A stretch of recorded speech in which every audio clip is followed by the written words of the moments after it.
Go on. Don't mind me. I'm afraid you're distressing. Never mind. I must get used to it. Only, please, do it by degrees. Begin by putting your arm around her waist.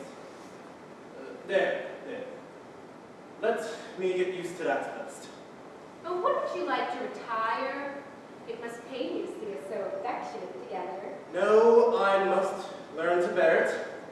Now, oblige me by allowing her head to rest on your shoulder.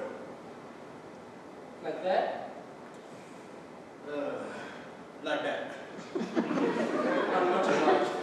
Now, kiss her. Thank you. It's simple torture. Come, bear up. After all, only for a month. No, it's no use deluding oneself with falsehoods. What do you mean? Oh, my child. My poor child. How shall I break it to her? My little bride that was to have been. Was to have been? Yes, you never can be mine. I'm so glad. I've just ascertained that by the Mikado's law, when a married man is beheaded, his wife is buried alive. Buried alive? Buried alive. It's a most unpleasant death. But whom did you hear this from? Oh, from Ko-Ko. He's my solicitor. But he may be mistaken. So I thought. So I consulted the Attorney General, the Lord Chief Justice, the Master of the Rolls, the Judge Ordinary, and the Lord Chancellor. They're all of the same opinion. Never knew such unanimity on a point of law in my life. But stop it. This law has never been put in force. Not yet. You see, flirting is the only crime punishable with decapitation. And married men never flirt. Of course they don't. I quite forgot that. Well, I suppose I may take it that my dream of happiness has come to an end. Darling, I don't want to appear selfish, and I love you with all my heart.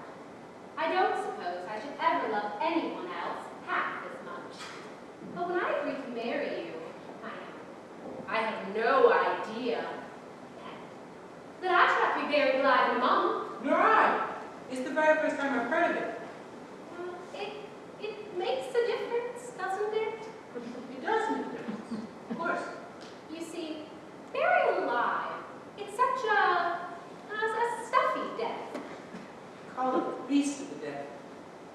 You see my difficulty, don't you? Yes, and I see my own. If I insist on you carrying out your promise, and doom you to a hideous death, if I release you, you marry Ko-Ko at once. Here's how we do. If I marry you, when friends come to perish, then the maiden whom you cherish must be slaughtered too. Here's how we do. Here's how we do. Here's pretty mask, and mask, and the scarlet thoughts of wedding, that the bitter tears of shedding witness my distress. Here's a pretty mask, here's a pretty mask. Here's the state of things. To her life she clings. Matrimonial devotion does